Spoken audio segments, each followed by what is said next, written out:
Bismillahirrahmanirrahim. Sebelumnya izinkan saya menyampaikan satu buah pantun.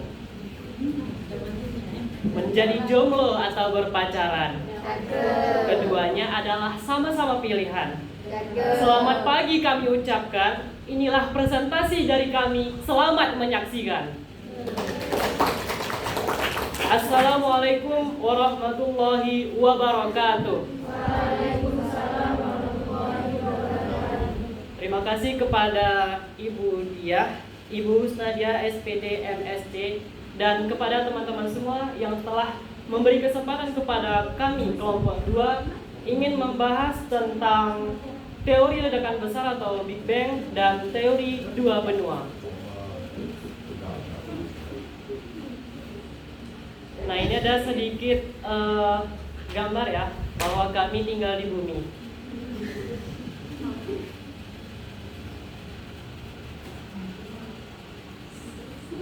Baik, langsung saja sedikit gambaran tentang pembahasan kami, yaitu teori Big Bang. Nah, teori ini menjelaskan tentang pembentukan bumi, merupakan sebuah peristiwa yang menyebabkan pembentukan alam semesta berdasarkan kajian kosmologi. Nah, yang kedua, pembahasan kedua adalah tentang dua benua yang menjelaskan bagaimana bumi terbentuk, dengan menyatakan bahwa bumi pada awalnya terdiri dari dua benua besar, yaitu Gondwana dan Laurasia.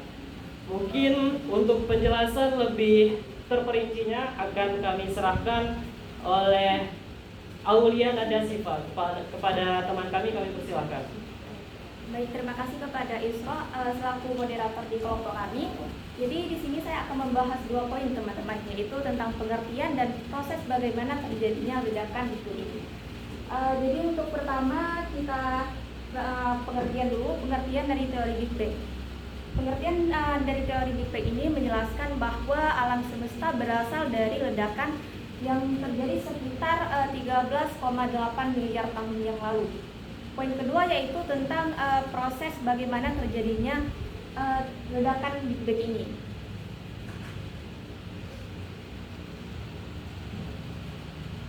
Jadi teman-teman, untuk prosesnya, gimana sih proses ledakan teori Big Bang ini? Kok bisa dibilang bahwasan ini adalah ledakan yang salah satu ledakan yang sangat dahsyat. Jadi awal mulanya teman-teman, alam semesta kita berasal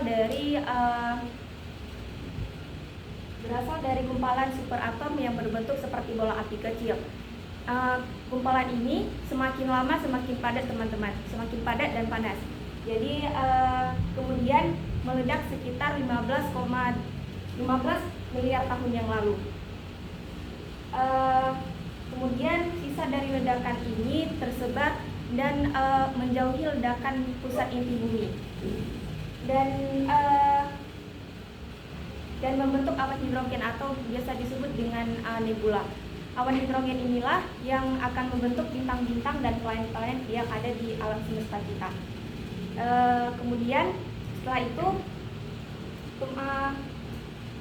pembentukan bintang-bintang ini akan membentuk seperti sebuah kelompok yang kemudian disebut dengan galaksi. Nah, dari galaksi inilah yang muncul miliaran tata surya yang ada di alam semesta kita. Salah satunya yang kita tinggali pada saat ini, yaitu bumi. Jadi adapun kelemahan dari teori Big Bang ini, kalau ada yang nanya apa sih sebelum terjadi ledakan Big Bang ini, apa prosesnya? Jadi di teori ini teman-teman, kita tidak tahu secara pasti apa yang terjadi sebelum ledakan Big Bang ini terjadi, karena teori ini cuma menjelaskan bahwa setelah terjadi ledakan tersebut. Jadi untuk teori selanjutnya akan dibahas oleh sebelumnya. Baik, saya akan menjelaskan kepada teman-teman tentang bagaimana cara membuktikan teori Big Bang. Big Bang adalah teori yang paling banyak didukung oleh sederetan ilmuwan oleh sederetan bukti ilmiah yang bisa diterima oleh semua kalangan, baik para ilmuwan maupun orang awam. Jadi, sebelum adanya teori Big Bang, ada seorang filsuf dari abad ke-13 menyatakan bahwa alam semesta ini dulunya itu kekal tanpa permulaan. Karena pernyataan filsuf tersebut membuat beberapa para teolog marah pada saat itu dan membuat para sarjana tidak ada yang serius ingin mengubah sejarah dunia. Sehingga pada tahun 1912 ada seorang Festus Slipper melakukan pengukuran untuk pertama kalinya dengan menggunakan efek Doppler pada nebula spiral. Efek Doppler itu adalah variasi suara yang dirasakan saat sumber suara pertama kali mendekat dan kemudian menjauh. Contoh sederhananya begini teman-teman, efek Doppler itu adalah suara yang kita dengar dari sirine ambulan ataupun mobil pemadam kebakaran. Kita dengar itu dari jauh. Kemudian suara itu mendekat dan kemudian menjauh lagi. Itu contoh sederhana efek Doppler. Jadi Festus Slipper ini melakukan pengukuran menggunakan efek Doppler untuk pertama kalinya pada nebula spiral. Nebula spiral itu adalah nama lain dari galaksi spiral. Selanjutnya, karena pengukuran tersebut banyak para ahli yang ingin melakukan penelitian lebih lanjut tentang alam semesta. Selang 10 tahun, ada seorang kosmologis dan matematikawan asal Rusia yang bernama Alexander Friedman mengatakan bahwa alam semesta ini akan terus mengembang dan berlawanan dengan model alam semesta statis yang dinyatakan oleh Einstein. Einstein ini pernah menyatakan bahwa alam semesta itu statis, tidak mengembang ataupun menyusut, tapi stabil dalam bentuk dinamis. Jadi pendapat Einstein sama pendapat Alexander Friedman ini berlawanan. Dan tahun 1924, Edwin Hubble kemudian melakukan penelitian lebih lanjut pada model nebula. Tahun 1924, Edwin Hubble mengumumkan penemuan tentang model nebula spiral Andromeda.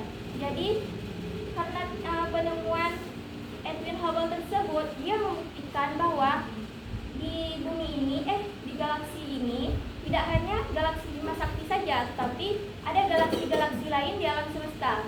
Tidak hanya galaksi Bima Sakti yang ada di alam semesta. Dan yang terakhir, tahun 1927, teori Big Bang pertama kali ditemukan oleh Abbé Georges Lemaitre, seorang kosmolog asal Belgia. Menurutnya, alam semesta ini mulanya berasal dari gumpalan superatom yang berbentuk bola api dengan ukuran sangat kecil. Jadi, gumpalan tersebut lama-kelamaan semakin memadat dan memanas, lalu meledak dan memuntahkan seluruh isi alam semesta. Kemudian membentuk materi-materi alam semesta seperti bentuk alam semesta sekarang ini. Sekian dari saya, terima kasih. Materi selanjutnya akan disampaikan. Baik, terima kasih kepada Sri Wulandari dan Auli Natia Sipa yang telah menjelaskan sedikit tentang teori Big Bang ini yang luar biasa. Tepuk tangan untuk teman kita. Baik, selanjutnya sedikit gambaran tentang video.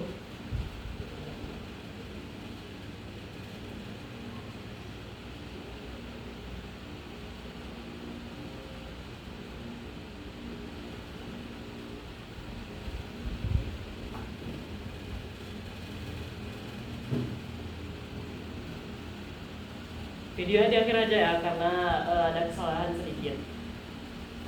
Selanjutnya kita lanjutkan saja tentang penjelasan teori dua benua atau Laurasia dan Gondwana yang akan dijelaskan oleh Mawaddah. Kami persilakan. Oke, baik. Jadi di sini saya akan menjelaskan tentang awal mula terbentuknya permukaan bumi, yaitu salah satunya melalui teori dua benua ini. Jadi awal mula terbentuknya benua bukan langsung tertuju ke 7 benua yang ada sekarang di permukaan bumi. Jadi dulunya di permukaan bumi ini hanya terdapat satu benua yang sangat besar yang disebut Pangea. Jadi Pangea itu artinya semua daratan. Kemudian jutaan tahun yang lalu benua Pangea terbelah menjadi dua benua, yaitu benua Laurasia dan benua Gondwana. Jadi benua Laurasia dan Gondwana dikemukakan oleh Edward Lues pada tahun 1884. Ia menjelaskan bahwa dulunya benua Gondwana dan Laurasia ini bergerak bergerak secara perlahan-perlahan ke arah ekuator bumi sehingga bertabrakan dan memecah menjadi benua-benua yang lebih kecil, yaitu benua Laurasia terpecah ke arah kutub utara yang terpecah menjadi Asia, Eropa, dan Amerika Utara. Sedangkan Gondwana terpecah ke arah kutub selatan bumi yang terpecah menjadi Afrika, Amerika, dan Afrika, Australia, serta Amerika Selatan. Maka dari itu barulah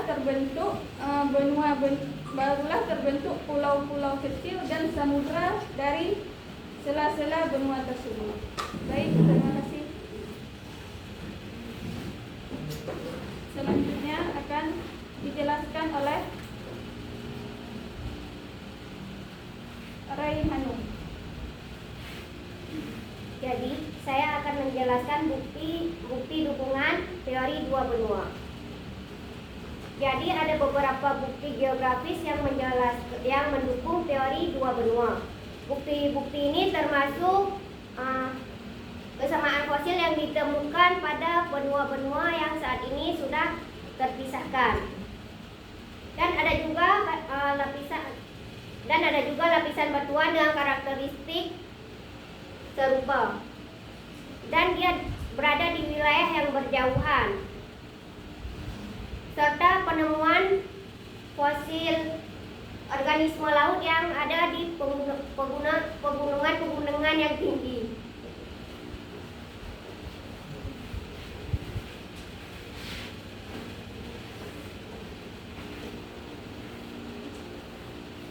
Baiklah, saya akan menjelaskan tentang implikasi atau akibat yang muncul terjadi karena satu hal dan perkembangan. Meskipun teori dua benua memberikan pemahaman tentang perkembangan permukaan bumi, teori ini mengalami penolakan dan kritik seiring waktunya. Sebagai gantinya, teori pengepakan lempeng tektonik yang diajukan pada pertengahan abad ke-20 menjadi teori yang lebih diterima dalam menjelaskan pergerakan benua dan bentuk permukaan bumi ini. Dan teori ini juga memberikan pandangan yang menarik tentang bagaimana permukaan bumi ini terbentuk jutaan tahun yang lalu. Dan teori ini juga kita memahami bahwa bumi adalah entitas atau sesuatu unik atau berbeda walaupun dalam bentuk fisik dan juga bumi adalah entitas yang hidup yang selalu berubah dan mengalami transformasi. Terima kasih. Saya kembalikan kepada moderator. Baik, mungkin itu saja sedikit penjelasan tentang teori Big Bang dan dua benua. Jadi kesimpulannya adalah teori Big Bang ini merupakan peristiwa yang menyebabkan pembentukan alam semesta berdasarkan kajian kosmologinya. Nah, ini sedikit gambaran bahwa beberapa juta tahun lalu ya, itu terdapat gas. Nah, itu kan sangat panas dan padat. Nah, ketika itu meledak dan beberapa partikelnya itu memadat dan jadilah planet gitu. Nah, selanjutnya teori tentang dua benua ini dikemukakan oleh Edward Zess pada tahun 1984. Ini menyebutkan bahwa bumi pada awalnya terdiri dari dua benua yang sangat besar, yaitu benua Laurasia di bagian kutub utara dan Gondwana di bagian kutub selatan. Mungkin dari penjelasan kami tadi ada teman-teman yang kurang dimengerti, kami persilahkan untuk bertanya.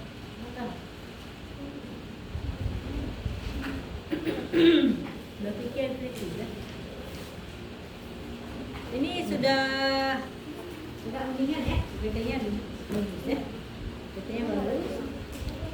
Presentasinya nggak terlalu malu-malu ya. Udah ada peningkatan ya. Lihat, nggak boleh malu-malu. Ada pertanyaan? Enggak? Lima? Udah, silakan. Oh, on the way.